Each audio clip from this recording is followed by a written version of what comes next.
This is so important, but this is the preliminary and basic information to you to identify the points, locations. But this is not quite enough. But still you want to know how to measure. The chun, C-U-N, chun denotes here is inches. Is inches. 10 fen is equal to 1 chun. 10 fen, F-E-N, fen.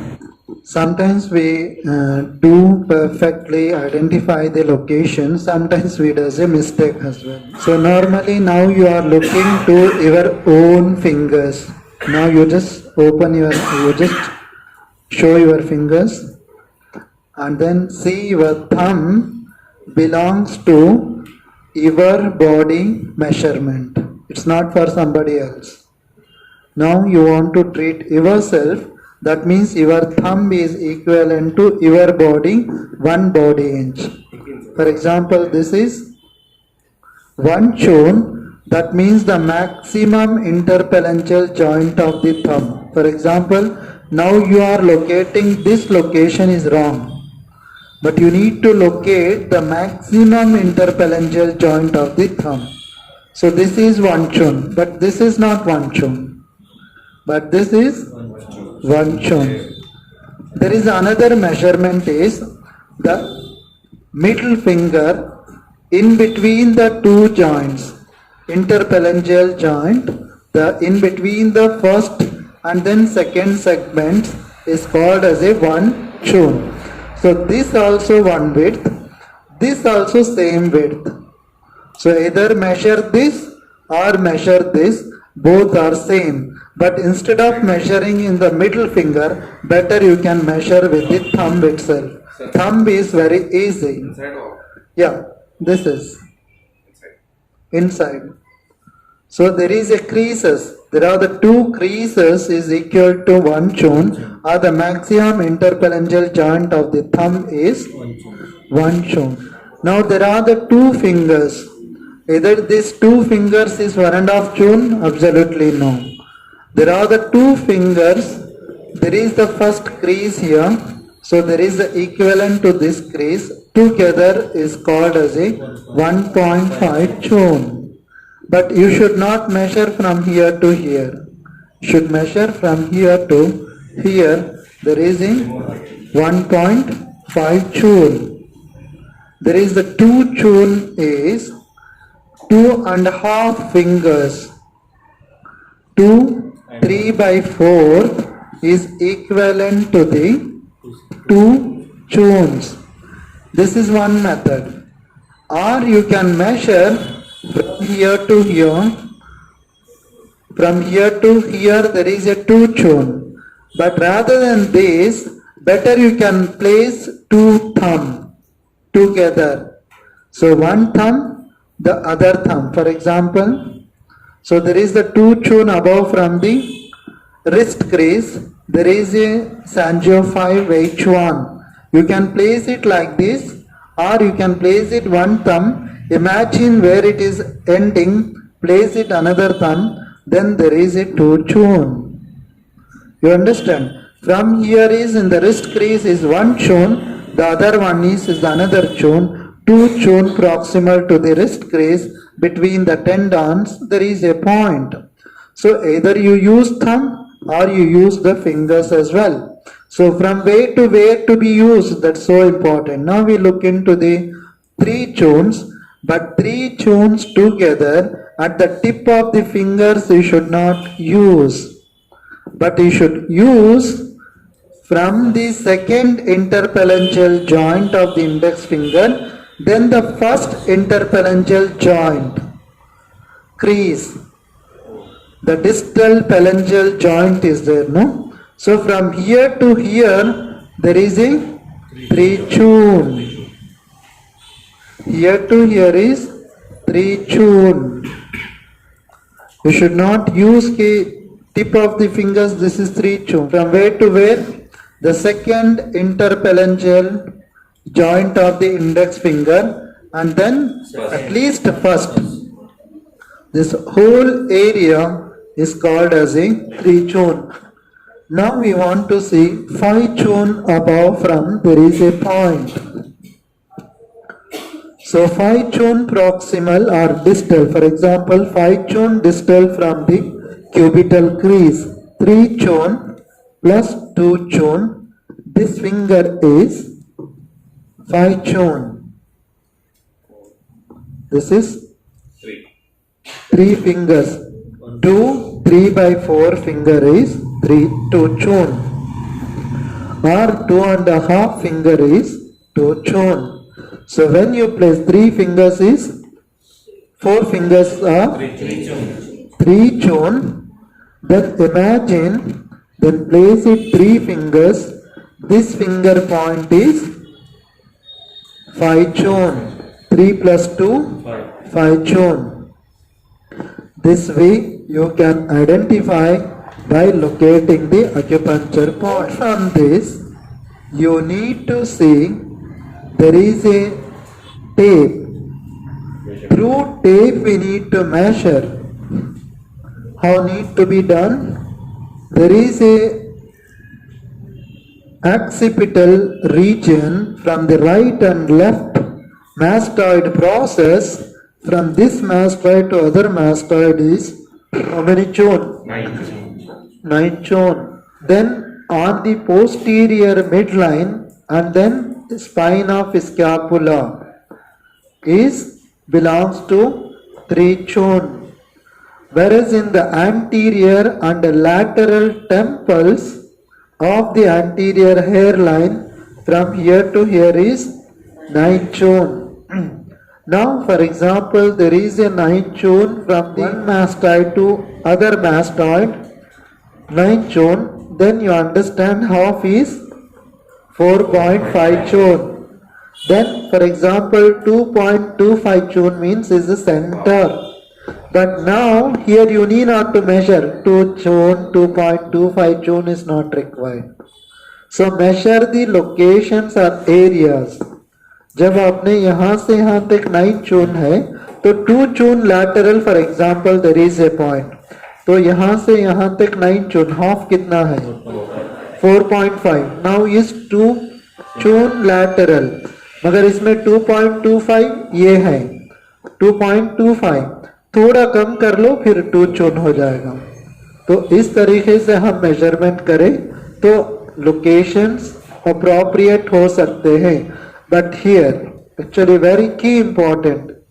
तो जैसा मैंने measurement कहा, यहाँ पे आप 2.5 चून अगर book में लिखा है, you need not to see that के 2 चून, ये 2 चून प्लस 2.5 चून ऐसा मेजरमेंट नहीं करना है. फिंगर्स मेजरमेंट यहाँ पे नहीं करना है. आपको आइडेंटिफाई करना है कि 9 चून में आधा, फिर आधा में कितना चून आपको लेना है. So based on that you need to understand, not that may be this fingers gets differ. Sir कैसे डिफर होता है? ये तो मेजरमेंट है. अगर एक्यूरेसी आपको चाहिए, इनका थंब और मेरा थंब फर्क है, इनका थंब और इनका थंब का जो मेजरमेंट फर्क है, और इनका दोनों का फर्क है. देखने में एक ही लग रहा है मगर माइक्रो लेवल में वेरिएशंस होते हैं. तो इसीलिए हम इनका खुद बॉडी को एप्लीकेबल है. जब you are selecting to other patient तो फिर उनके लिए एप्लीकेबल चेंज होता है.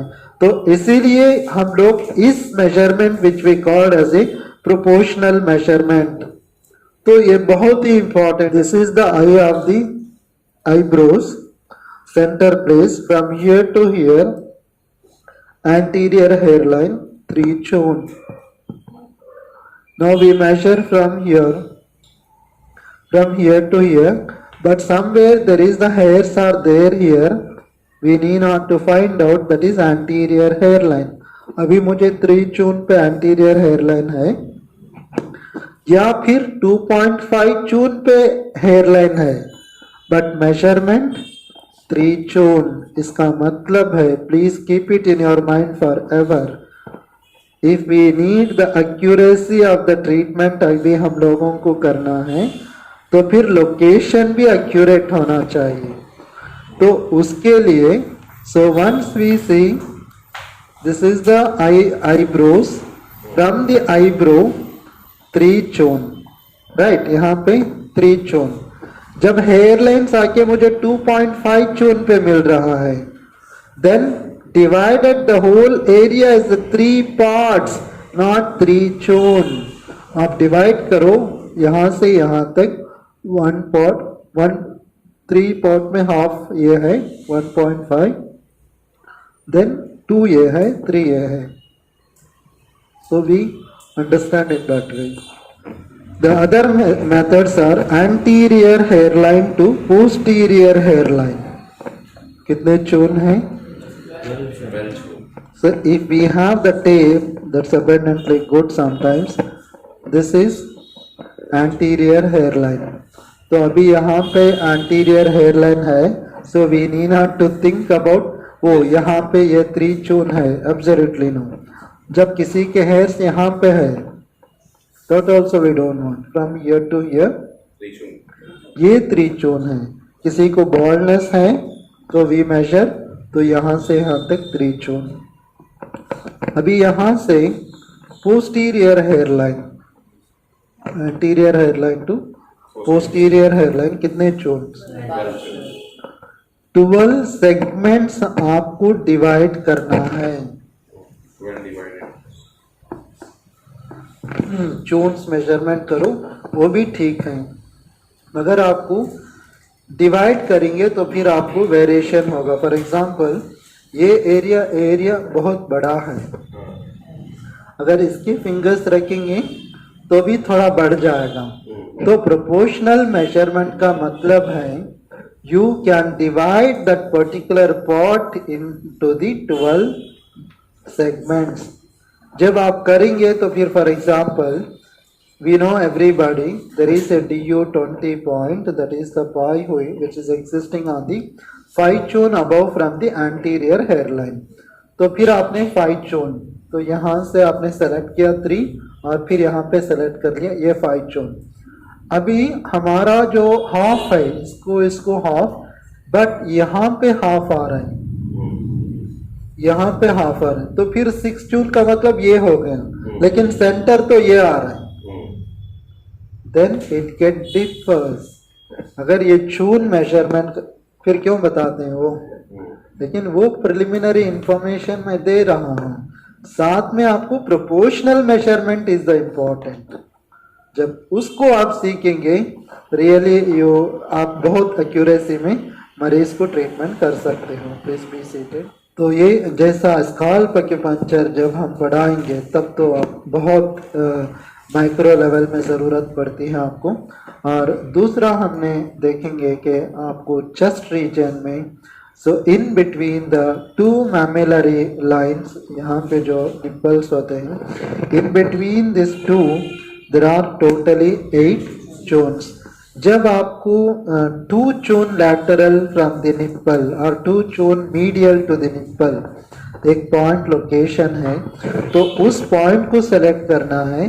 तो फिर इसको आप फील करो सेंटर कौन सा है, ये आपको ये मेजरमेंट नहीं करना है।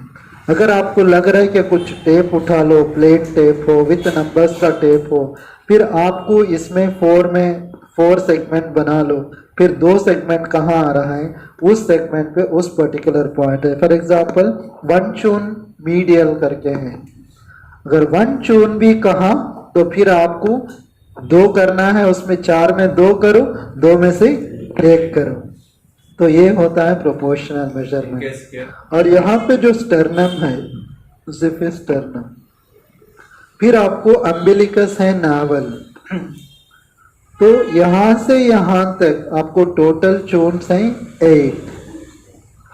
From the GIF sternum that is the lower part of the sternum, और आपको अम्बिलिकस का जो सेंटर जो लाइन है उस एरिया के 8 में डिवाइड करो।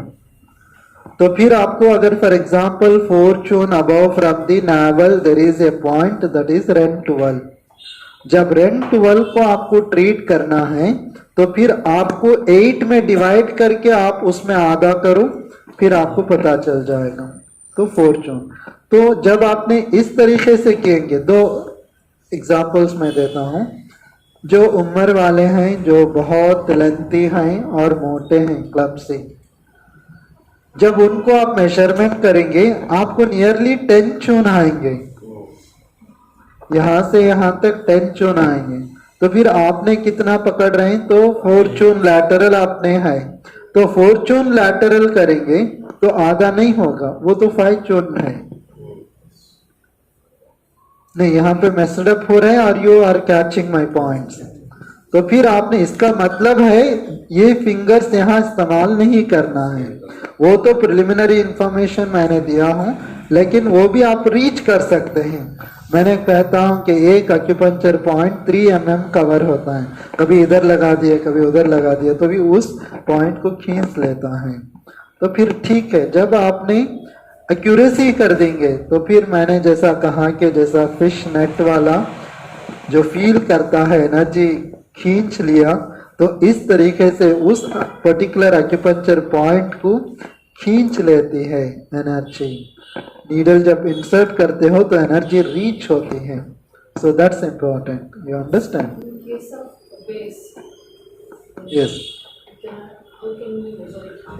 better you can use the tape or something else like that, divided into 2.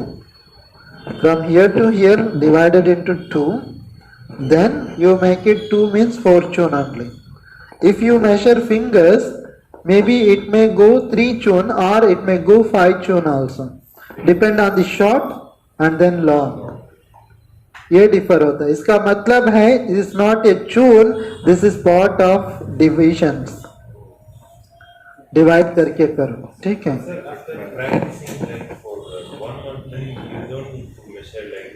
Of course, yeah, in the initial stages it is required. So once keep on to practicing that, you come to know exactly where the locations are existing. So even I have a doubt कि from the anterior axillary crease to the elbow crease कितने चोन हैं? 9 segments हैं। So whereas in elbow crease to the wrist crease 12 chun. अगर अभी मैं measurement करूं, is my fingers itself 3, 3, 6, 9, 10. तो अभी यहाँ पे कितना है? This mistake or myself is mistake, or my fingers mistake, or my hand is mistake. Actually this is, as I mentioned, is the divide करो, divisions. 12 divisions में whole this length you divide from the cubital crease to the wrist crease. आप 12 करो तो इसका मतलब है 6. This is half. तो फिर फॉर एग्जाम्पल 5 चून distal to the elbow crease, एक पॉइंट होता है जो कुंग सुई LU6 होता है। अभी LU6 ये है 5 चून बिलो। इफ आई मेजर 3, 4, 5 ये आ रहा है, but this wrong. This is that's the reason you need to understand the proportional measurement. Always you remember, don't go for the chun. So initial stages, through the tape you can divide the segments from the greater trochanter of the femur and then the lateral or the medial side of the patella of the knee. तो ये total length है आपको 19 chun. 19 chun. From here to here, from the midpoint of the patella to the tip of the lateral malleolus is 16. Medial end of the knee and then tip of the medial malleolus is belongs to the 13 chun. आप कहाँ से कहाँ measurement करना है, may be we look into that. जैसा हम लोग practicals में जाते हैं पॉइंट्स लोकेशन पे, तब मैंने प्रोपोर्शनल मेजरमेंट वापस आपको याद दिलाता हूँ, तो फिर मैंने पॉइंट्स लोकेशन बताता हूँ कि यह कहाँ है। समझ में आ रहा है आपको? So now you need not to worry about it. I would like to show you anatomical landmarks. Now we have seen the tunes and measurements, मगर anatomical landmarks होते हैं. For example, I am showing you one point of the location, lateral end of the cubital crease. जब एक point है तो lateral end पे एक point है तो फिर वही है. For example, there is no tune at all. चून भी नहीं, आप फोल्ड करो, पता कर लो पेशेंट को कहाँ फोल्डिंग में हो रहा है, वही पॉइंट. और centre of the wrist crease, तो फिर रिस्ट क्रीज को आप चून में मेजरमेंट करेंगे. आपका रिस्ट क्रीज आपके लिए, जो मरीज के लिए रिस्ट क्रीज है वही रिस्ट क्रीज, तो वहां पे ही वो पॉइंट मौजूद है. तो फिर you just insert the needle on that particular region. Right now in between the point is located at the center of the metacarpal bone, for example. तो ये बोन है मेटाकार्पल बोन सेकेंड, इसका centre है तो इसमें measurement नहीं रहेगा. मरीज का जो सेंटर है सेंटर ही है, जो बोन का सेंटर होता है वही सेंटर है. ठीक है ना. तो फिर अभी हम लोग देखेंगे तो cubital this crease called as a टूफियस लाइन. फर्स्ट टूफियस लाइन, सेकेंड टूफियस लाइन, जो हम लोग यहाँ पे एक लाइन दिखता है और यहाँ पे एक लाइन दिखता है, जो फिर थ्रेड यूज करते हैं बहुत सारे लोग. So the thread is second टूफियस लाइन. एग्जाम्पल अम्बिलिकस है नावल, नावल पे एक पॉइंट होता है, उस पॉइंट है शेंसो, वो आके रन 8, वो एक पॉइंट है तो फिर पॉइंट उधर ही है, तो आपको चून मेजरमेंट करने की जरूरत नहीं. तो हमारे पास जो ग्लैंड है तो उस टिप में एक पॉइंट होता है रूसांग, तो ये है स्टमक 17, जस्ट एक लोकेशन है. The tender points we call as a locus descent. कहीं आपको पॉइंट्स पता चलेगा कि टेंडरनेस है. When the patient is complaining I have the pain, you feel where is tenderness. वो वहां पे नहीं है, यहाँ पे तकलीफ हो रही है. For example the lungs issues, आपने ऐसा प्रेस करो, जब वो फील करेगी कि मुझे टच करने से ही वो दर्द फील हो रहा है, तो फील हो रहा है, यहाँ पे नहीं हो रहा है, यहाँ पे हो रहा है, तो फिर उस पर्टिकुलर पॉइंट को खुद आप विदाउट इन्फ्लेमेशन है तो फिर आप ट्रीट कर सकते हो. अगर बहुत ज्यादा उस पॉइंट पे जख्म इन्फ्लेमेशन है तो वहां पे नीडल लगाना सेफ नहीं. ठीक है. टेंडरनेस इसका मतलब है internal organs affected that reflecting on the some other correspondence locations or areas called as a tenderness regions. उसको आप प्रेस करके फील कर सकते हैं, but now there is no measurement of that region. तो दूसरा है centimetre is reference to the another point. For instance आपने एक पॉइंट देख लिया, फॉर एग्जांपल DO20 इज 5 चून above from the hair line, तो ये पॉइंट यहाँ है, तो उस पॉइंट को सेंटर रखते हुए you can find another point. For example सी चुंग एक्स्ट्रा 4, सी मतलब 4 है चाइनीज में. 4 पॉइंट्स द एंटीरियर, पोस्टीरियर और लैटरल साइड में 4 पॉइंट्स मौजूद हैं.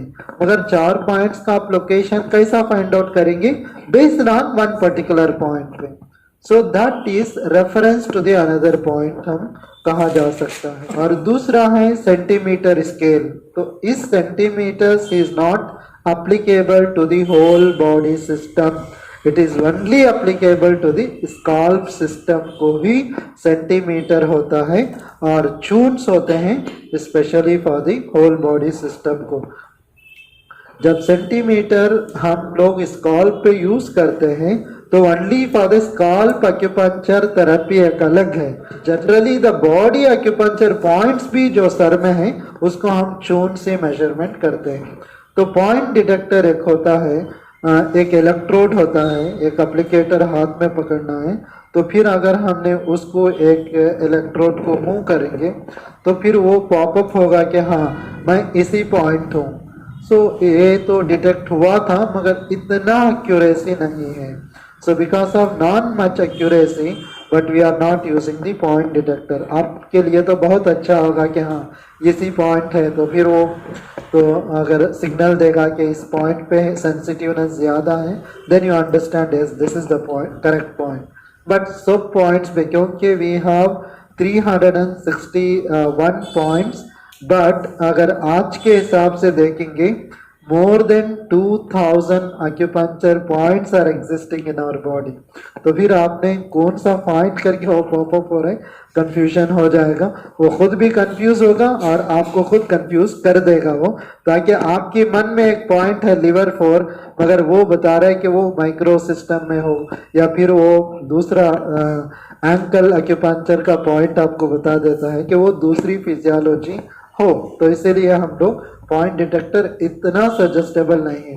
देर is another small instrument called as a चूनोमीटर। एक डिवाइस आती है प्लास्टिक की, फाइबर की, उसमें दो सिजर टाइप में होते हैं, तो उसमें हम लोग 0.5 1 1.52 चून तक मेजरमेंट कर सकते हैं।